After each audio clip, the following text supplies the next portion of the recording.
guys, welcome to this section on emotional intelligence, right? So, on our previous section, we looked into uh, self psychology, while this very section, we are going to be considering emotional intelligence, right? So, we'll be diving in right away.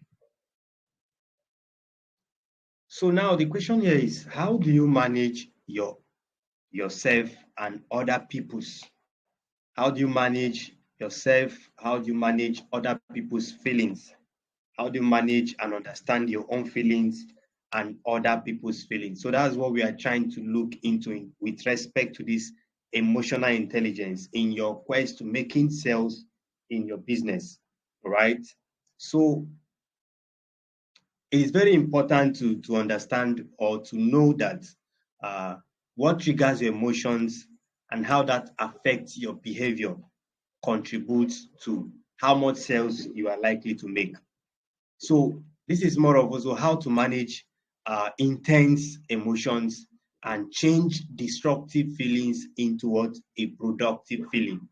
And in a situation whereby customers are coming to you, they are definitely going to buy base what they're going to buy things based on emotion. So it is very important and very necessary that we have a deeper understanding of what this emotional intelligence it's all about, right? So in a situation whereby okay, like I said, it is the ability to manage and understand your own and what other people's emotions.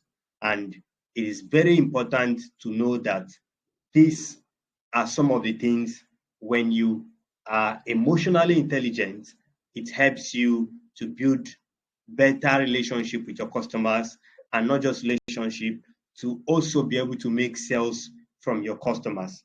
Now let's look into uh, some of the power of emotional intelligence. What are these power? What are these emotional intelligence? What can you do if you are powered by this rate of intelligence? Right now, uh, power of emotional intelligence people. These people tend like customers tend to buy from them easily. So a customer buy from you when they realize that you are more experienced. So when somebody is coming to meet you, you are selling something or you are advertising a particular product, somebody is coming to meet you so that the person buys from you. The person will be able to be convinced when the person knows that you have solid experience on what you're advertising, not when they ask you about something and you are maybe careful about it or you don't know what to say about it. It is not very right. It is not very right. So when you are experienced, when you have deeper knowledge and understanding about a particular thing, it makes it very easy for your customer to want to what to decide to buying and patronizing you. And also, customers tend to trust and build, they tend to build trust with you when they understand that when you understand what they want and can deliver exactly what they want. A customer is coming to meet you, or you are advertising a product. A customer will tend to consider you when your customer knows that you have deep understanding in what they want and you are able to deliver exactly what they want. Once they come to you and they know that you don't have an idea about what they are saying, or you may not be able to deliver to their satisfaction, nobody is going to do any trial and error. Nobody wants to patronize you because nobody is buying out of pity. Nobody is buying from you because you have a challenge, or nobody is buying because you need money. They are buying because they have their own personal needs and desires that they need to meet. And if you cannot meet up with these very desires and wants, it's going to be very difficult for them to want to trust you. And if they lack trust, or if there is no trust, there will be no transaction. Trust leads to transactions. Once they trust you, they will definitely transact with you. So it is very important to what uh, understand your clients and also make them believe that you understand them and make them believe that you can deliver to them, right? You also, emotional intelligence people also connect with people by understanding different people's need and drive. right? They understand people's different needs and drive, thereby what making it very easy for them to deliver. It makes it very easy to what deliver once you understand their needs and their drive. Then the next thing is once you are emotionally intelligent, even when people get angry at you, there will be this ability to handle them. And that can improve the chance of sales. A customer is coming to you ranting and is very angry, or a customer is coming to criticize you.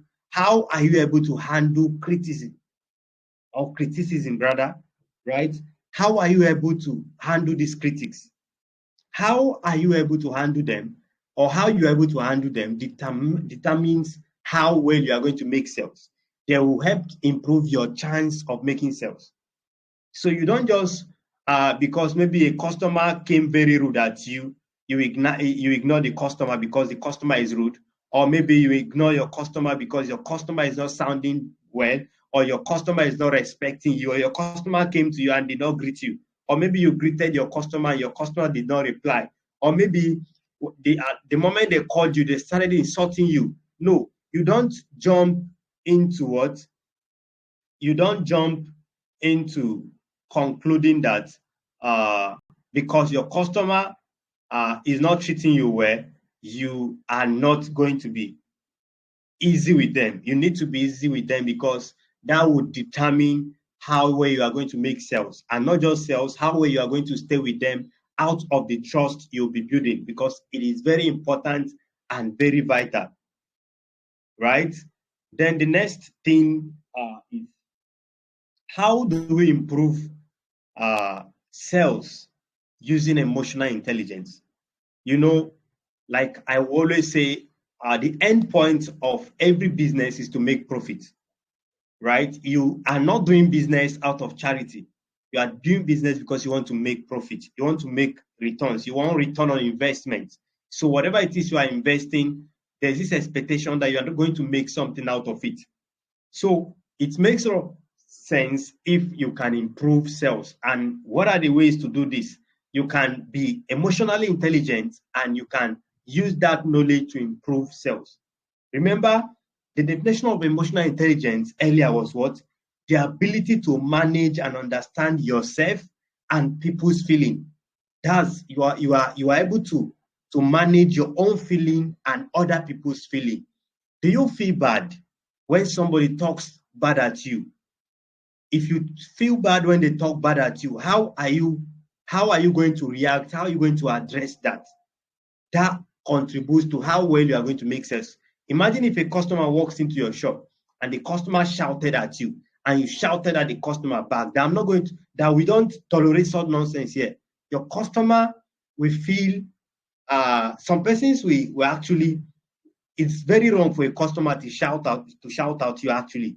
But when that happens, it makes a lot of sense if you can be able to address things. But if you're not able to address things and you shout back at the customer, it is going to lead to quarrel and issues. And at the end of the day, there will be no sales. And once there is no sale, your business is not growing. Your business is not going to grow, right? So it is very important to understand how to use emotional intelligence to improve your sales. Now, what are these ways that we can improve sales with this emotional intelligence, right? Number one is what? Overcoming customer objections. Second one there is handling customers' rejections. First one is objection. Second one is rejection. The fourth one here is building customer rapport. While the last one there is delayed gratification, right? Delayed what? Gratification. I would have added active listening, but we are still going to look into active listening. But you can add it and you can make research and add as much as you can. The most important thing is to have an idea of how to use your this very emotional intelligence to improve sales in your business. Now let's consider this aspect of overcoming customer objections. Objections are what? Opportunities presented for what? Problem solving.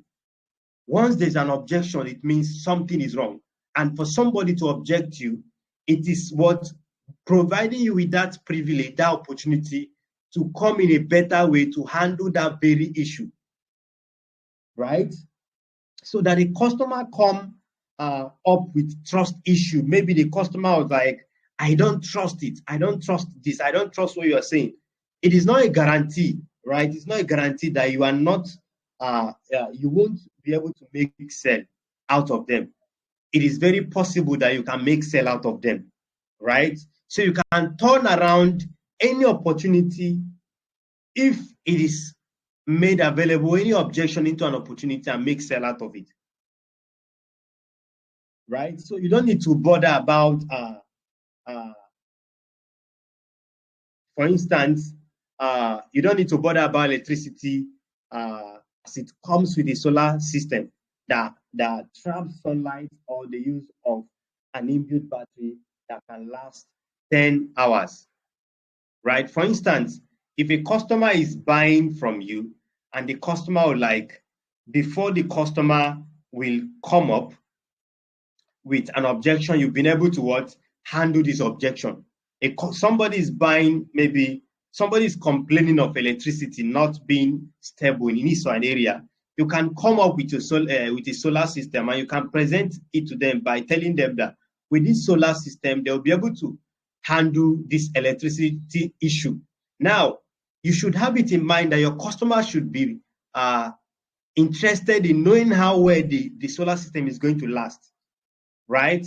They need to know how long the solar system will last, what they need to do. So these are some of the objections that may arise if you're unable to overcome them ahead of your customer. Or maybe you are selling a physical product and you know that your customers are going to be having issue with pay on delivery, or your customers are going to be complaining about a delivery fee. You can decide to come up with an instance where you already are addressing a location, maybe free delivery, or you are addressing pay on delivery. You know, pay on delivery is as a result of trust issue. A customer can tell you that I don't know you, I cannot buy from you because I don't know you, except if you want to do pay on delivery. Before somebody will complain about that, you've been able to address that already. So that's like overcoming such an objection ahead of time. You are always one step ahead of your customer. Before they will tell you how much do you do pay on delivery, you already advertise everything ahead of them. You already inform them that this product comes with blah, blah, blah, blah, blah. You tell them about the features, you tell them about the price, that you're also doing discounts. You address them using some sales psychological principles, just like we discussed on psychological principle, sales psychology section, where you can go with scarcity,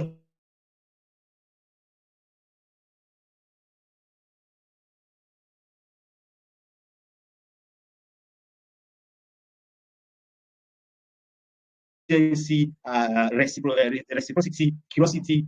You don't need to worry about pay. We don't need to worry about delivery fee because we are giving free delivery. Or you can tell them that you don't need to worry about pay before delivery. We'll bring it to your doorstep and you pay. Once you see the product and you're satisfied with the product, you pay.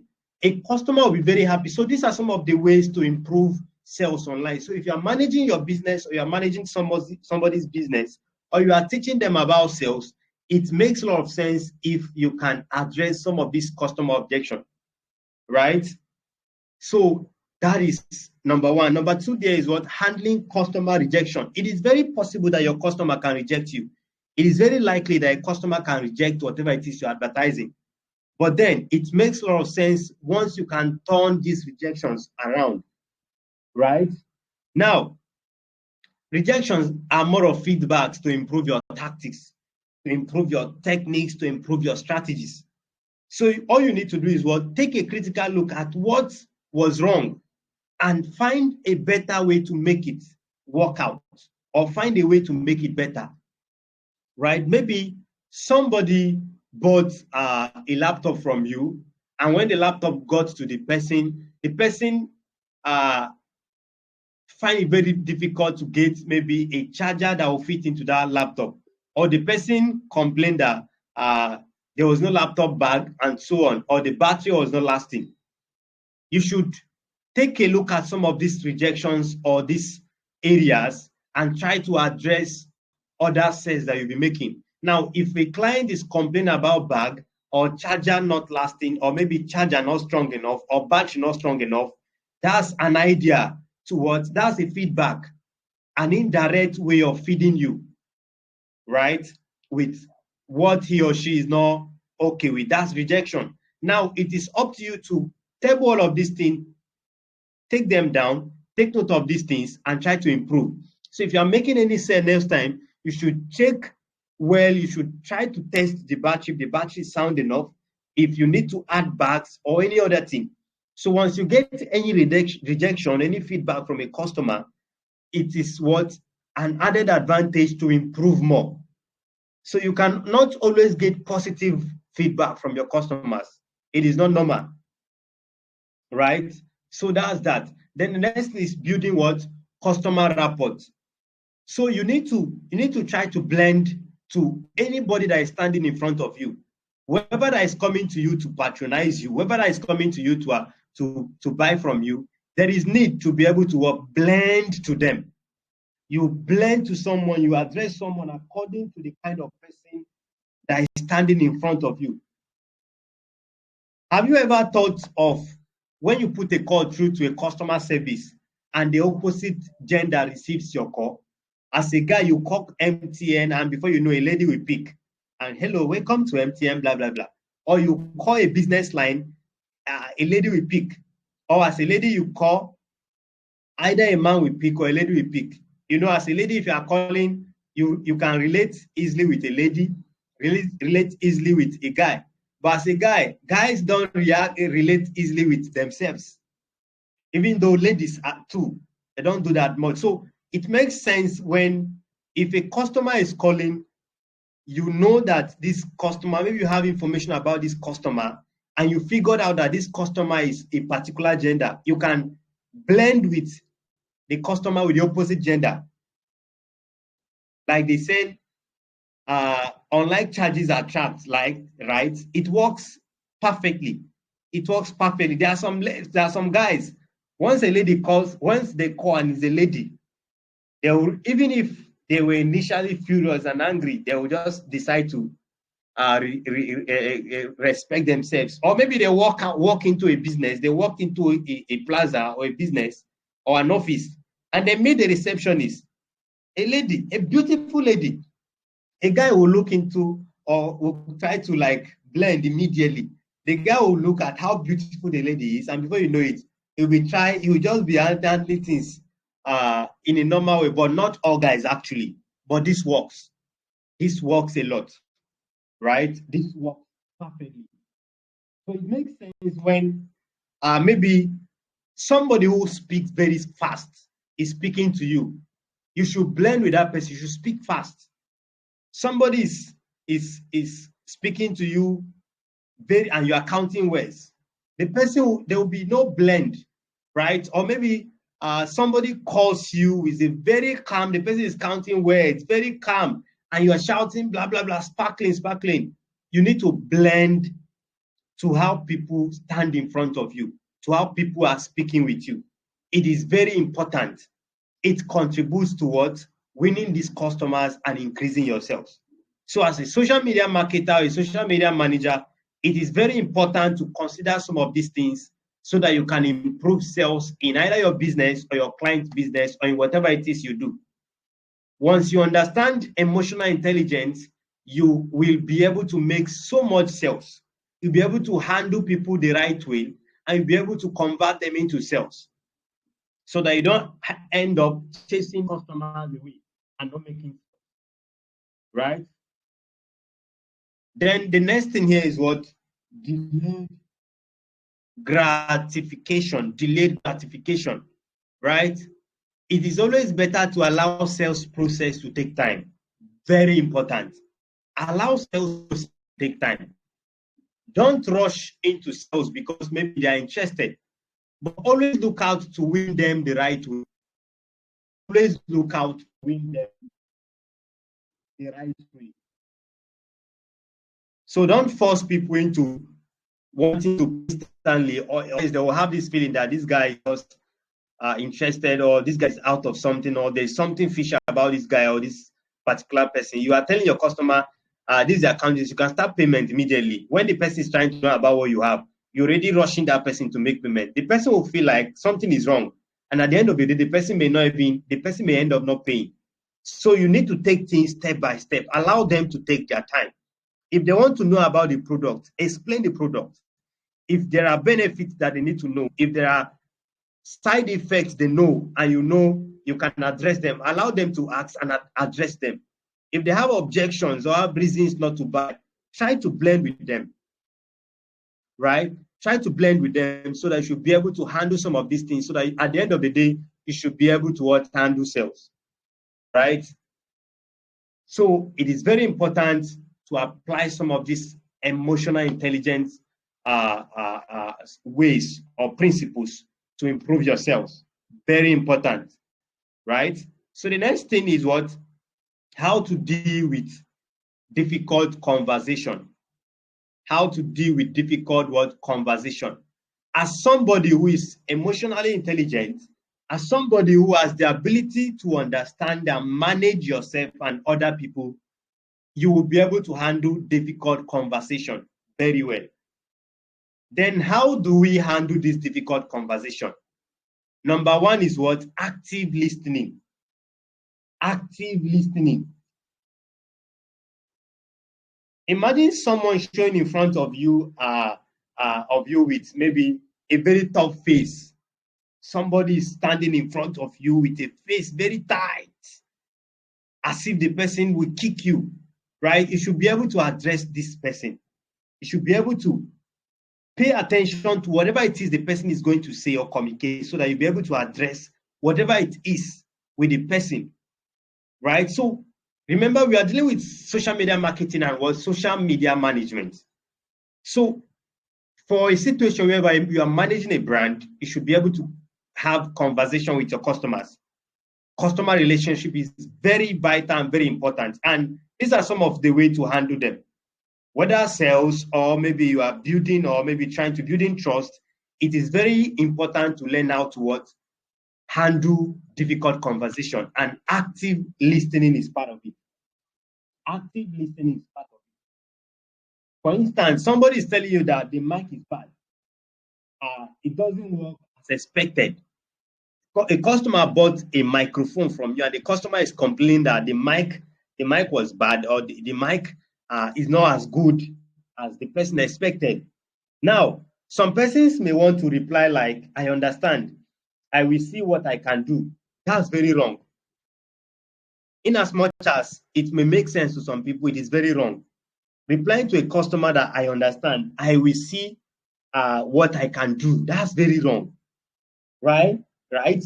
Now, if I decide to address it this way, oh wow, I didn't expect much. I didn't expect much more too.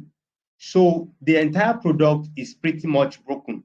Is this correct? You are trying to relate with the person. You are trying to make the person feel like you respect them, you are listening to them, and you are definitely going to help them in a better way, right? So this way, it will help them to calm down. They will feel relaxed, and they want to go more or take the conversation easier, and the tough face or the tight face will even be reduced or be released. They'll feel at home, and they want to communicate more with you. And that's why you call some customer service at times, you rant, even if they are not at fault, they will apologize. They will tell you sorry about the downtown time, blah, blah, blah, that they are going to resolve it, that you should just give them time. Because they believe that a customer is always right. Even if a customer is not right, when it comes to business, a customer is always considered right. So once you listen to them, you pay attention to them, you'll be able to engage with them the better way, right? So the next thing is what? The next thing is teaming up, not active listening. Sorry, I need to edit that. Teaming up. Let me edit that right away.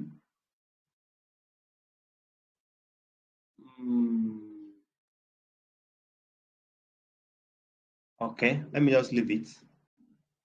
This is teaming up, not active listening. Sorry about that. This teaming up. I will edit that once I'm out of the presentation. I wouldn't want to disrupt it right now. So this is what active listening, right? So what is active listening? Sorry, what is teaming up? Teaming up, rather, teaming up. I think I will have to address that right away. Just give me a few minutes. I will have to address that so that we'll be on the same page together.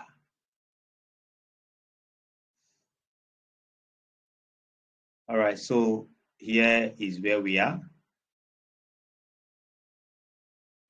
This teaming up.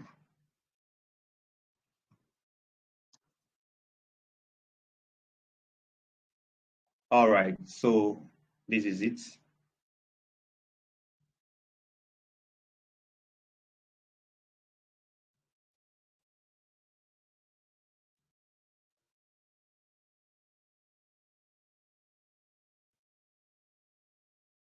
All right, so I'm very certain we are, yes.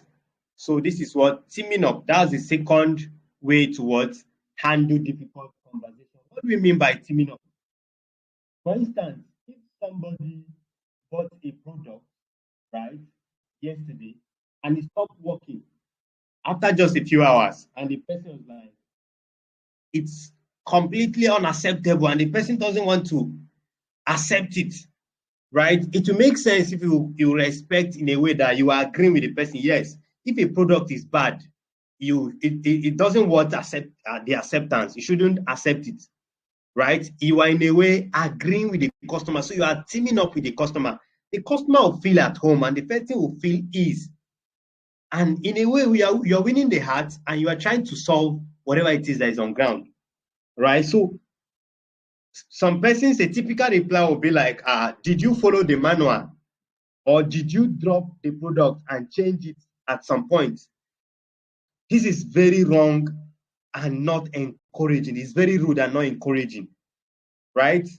You should rather address it in a way that the person will feel like you are agreeing and you are in the same position with the person.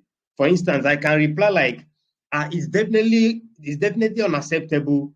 A product shouldn't break in just a couple of hours. I will get it taken care of, right? That way, the person, in a way, instead of being rude, you are teaming with the customer and to attack the product, thereby making them feel supported. That way, you are putting yourself out of who is at fault and you are putting the product. So, in a way, you'll be on the same page with the person, and in a way, it doesn't make okay. In a way, it's going to ease the conversation, and there will be better relationship with the customer, and possibly there will be sales, right? Possibly there will be sales. Very important, right? Okay, so what's the next one? What's the next one here?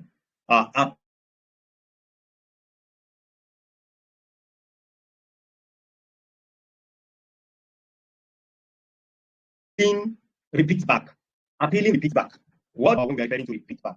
Now, for instance, if the customer gets to you and the customer is like, I've been trying to get in contact with your support team and for hours without success. What am I even paying for? Right? A customer is coming like that to you. A typical reply will feel like, there is a lot of people waiting for support. We can't help everyone at once. That's very rude and very bad. That's very bad. Very rude. Seriously. You don't have to be defensive because that will make them feel bad. You could feel like, oh wow, you have been trying to get a hold for us for hours. I'm so sorry about that. Let's make sure your problem is taken care of. There will be a sign of relief. The person will feel like, yes, you are going to address this very person. For the customer to be able to reach out to you, for you to be able to even communicate with the customer, it means you have been assessed. So it should not sound rude. So this is like a repeat back. Somebody is telling you that they're not able to do something. You feel like, oh, sorry, you were not able to do this. That's like a repeat back. Not to sound rude. That did you follow the manual? Did you do that? You ask now. That's very rude. That's very rude. It doesn't make sense at all. Doesn't make sense at all. So, as somebody who it's marketing your business or someone's business or managing your business or managing someone's business, and you are at the forefront of communicating with customers, it makes a lot of sense if you can approach customers using these approaches to handling difficult conversation, right? Then the next thing is explain your solution. Why is repeat is back showing? Explain your solution. What do we mean by explaining solution? What do we mean by explaining solution? I'm coming. All right, so we go again presenting. What do we mean by explaining the solution?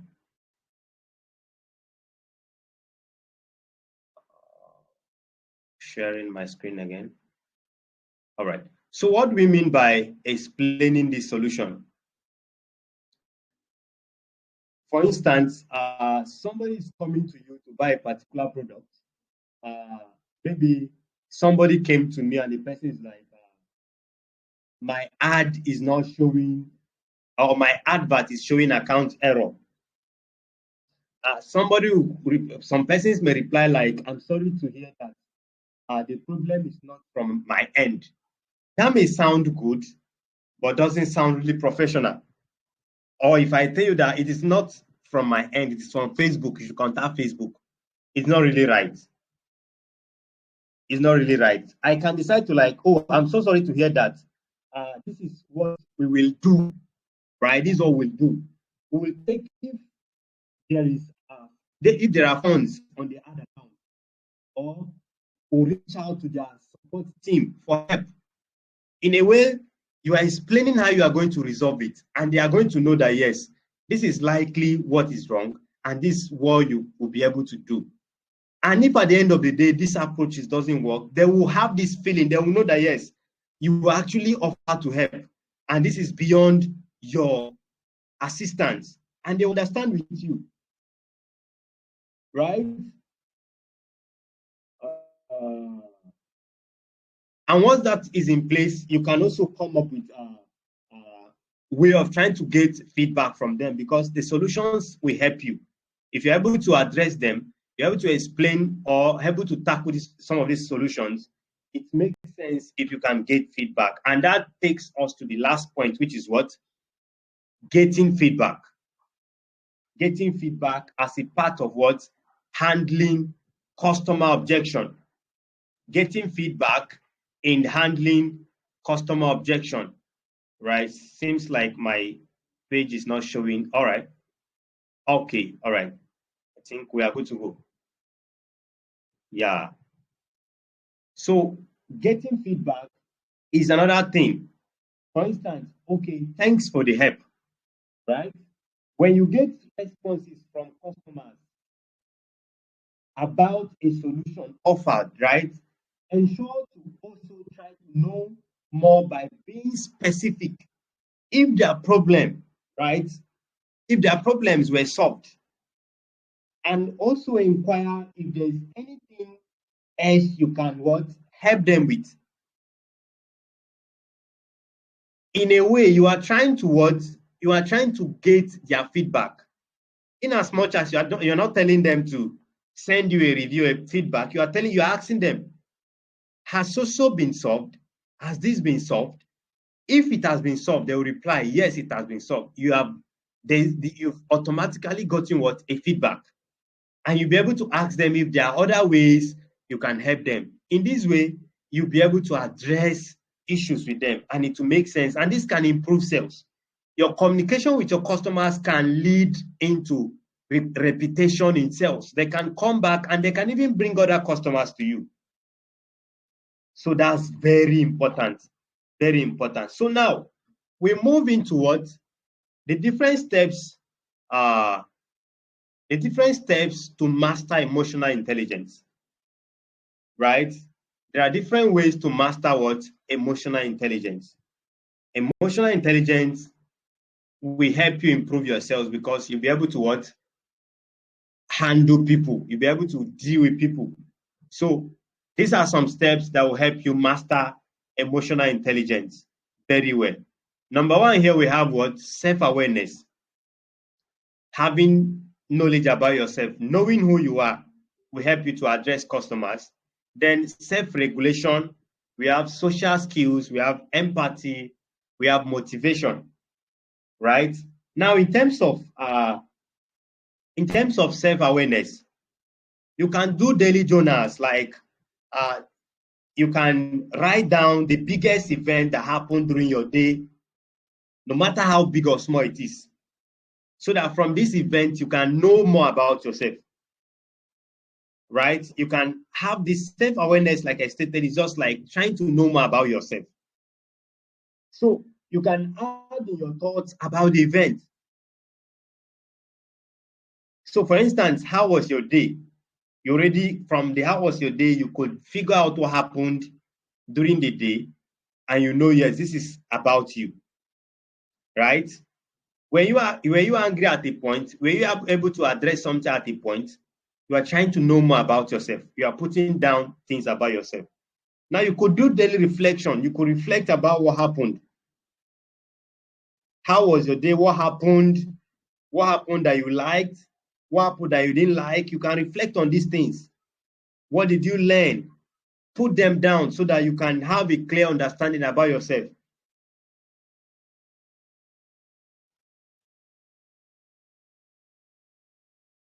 Whenever you've done anything, you can ask people for feedback. For instance, you're able to solve a problem. You can ask people about how the thing helped them, or how it was able to solve their problem, blah, blah, blah, to get feedback. Once you get this feedback, you're already knowing about yourself from people. From the feedback, you are knowing about yourself. And you can also go on meditation. You can meditate, try to focus on your breath for some minutes, for some time, and just try to meditate on something. Try to know one or two. When you are calm in an isolated environment where you are not distracted, you can learn one or two about yourself. You can reflect on the activities of the day, or whatever it is, your past, or how you can get something done. Before you know it, you have one or two idea about it. And in a way, you are knowing about yourself. So self-awareness is one of the best way to improve, or what?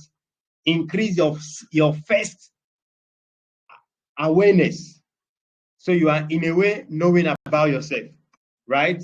Then the next one is what? Self-regulation. This is our ability to control our emotions. For instance, in a situation whereby maybe a customer walks into your store or comes to talk with you, and your customer slaps you. For someone who is very tempered, the person will want to retaliate and want to slap the customer back. But in a situation, you can try to regulate yourself. You can maybe close your eye for a minute, or pause, or not talk, or somebody sound rude. You can just calm yourself so that you don't react immediately.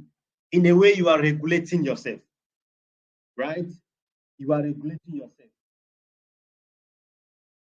So you need to what? Stop your train of thought. And whatever it is you are about to say or do, you just relax and focus. Just relax, and you'd be able to handle it.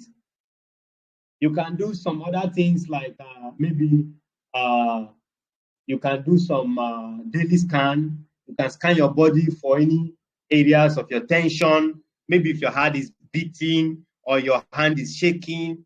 These are self-regulations.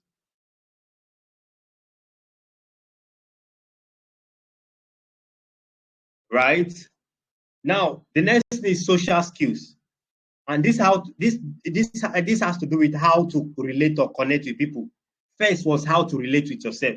The next one is how to relate and connect with people. Remember, we talked about active listening. It's still part of it. Active listening is another way to relate and connect with people. So instead of preparing what you're about to say next, you can, in a way, listen to what other people are saying.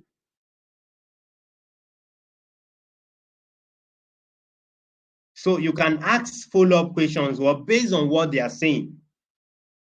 So how did the conversation actually went? From there, you can know about them and how you can relate with people. Area of agreement, right? Find conversational areas where you are in agreement with your customers so that you can connect with them. Ask questions that allows them to talk about their interest. You continue until you find an area to connect. You can be like, how did it go? Was the problem solved, or is there any challenge, or blah blah blah blah? In a way, you are trying to socialize with them by trying to find an area of agreement. You can also get to know people from their cultural exposure. You know, people are different. People act differently. People behave differently. So you can talk to people who are very different from you. Stay curious and keep them, or let me say, keep focus on them so that you can understand them, know about them, so that you'll be able to relate with them and connect with them. Right? So the next thing here is what? Empathy, right? Empathy, then motivation, and I think that's that for steps to emotional intelligence. In terms of empathy here, this is more of awareness to others, right? You can walk in people's stories. You can put yourself in their shoes. You can walk in their stories. When you are feeling, when you are not feeling empathic about people, about someone's behavior or experience, it's not going to actually align. It's not going to help in a way, right? It's not going to help improve your relationship with them, and you'll not be able to connect with them. It doesn't make sense. It doesn't make sense. So how would you feel and react if it was you? So is it just like putting yourself in your customer's shoe, like some people will say? How will you feel if this happens? How will you feel? How will you react if this was you? If you can put some of these things in place, it will ease your way of relating with your customers, and in a way you master emotional intelligence. And before you know it, you'll be able to relate with people, connect with people, build relationship, and you make sales. Right? In a way, you can feel their feeling, feel how they feel, which is what I've actually talked about. You can try to know their differences and similarities. Right? Then you can also know the who, what, when, where, and why. Right? Take an article from maybe the newspaper or make findings. Instead of looking at the numbers or the facts, ask the following questions like who? Maybe someone is coming to buy drugs from you, or someone is coming to buy a particular product. It makes a lot of sense if you can ask who is going to use that product so that you can give according to what these people. For instance, somebody that will require a size something, maybe that will need a size 32 and you are giving that person size 34, you are going to cause problem. Or you are giving an undersize, there's going to be an issue. So you need to ask who. You need to ask who is going to use the product. Or you need to know about the person. Then what? The what is another question. You can find whatever it is and add it to the what. It gives you what would you want to? Or